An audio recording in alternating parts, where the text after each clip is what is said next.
So, ayan, pakuluan natin siya hanggang maluto na yung prutas at mag-drop na yung tubig.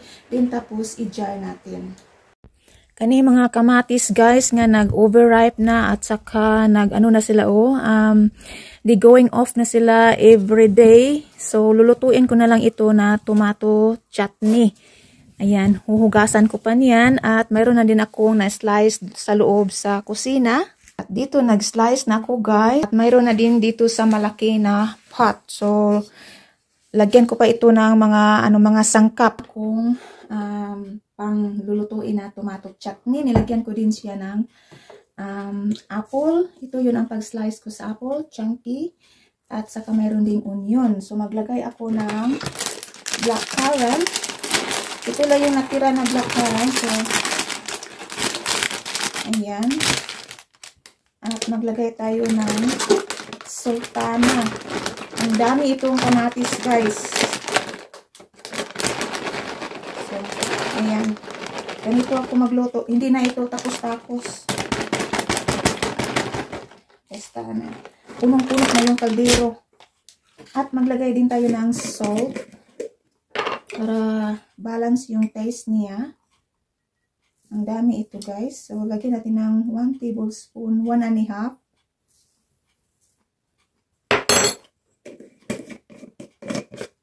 Pagkatapos, lagyan din natin ng ginger, ground ginger,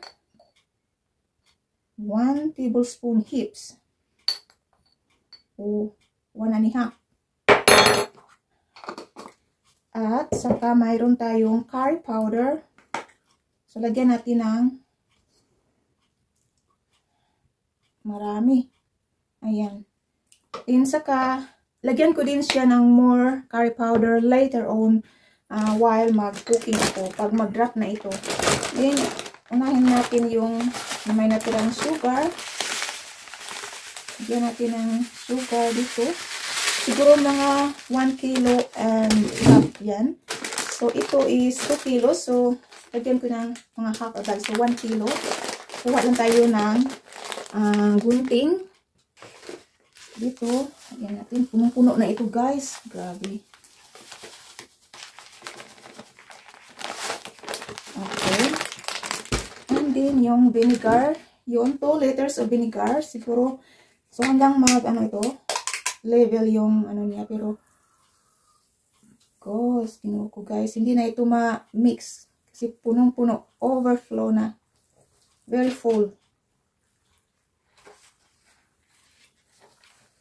Saka isit aside natin siya overnight.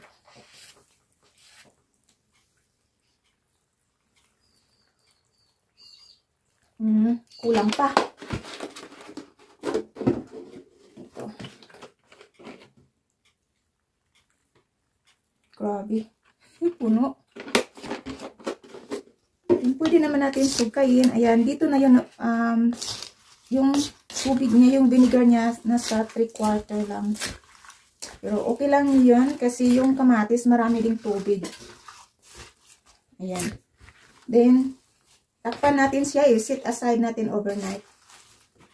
Pakuluan hanggang mag-soak na yung mga prutas, yung kamatis at saka yung apple hanggang mag-drop din yung tubig. Then, saka natin i-jar.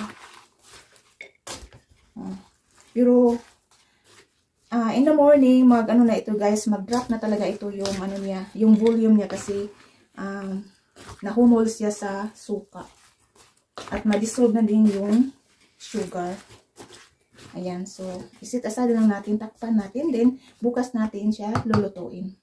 So ito ang guys, ito ang pag-process ko ng tomato chutney. Ganito lang, simple lang.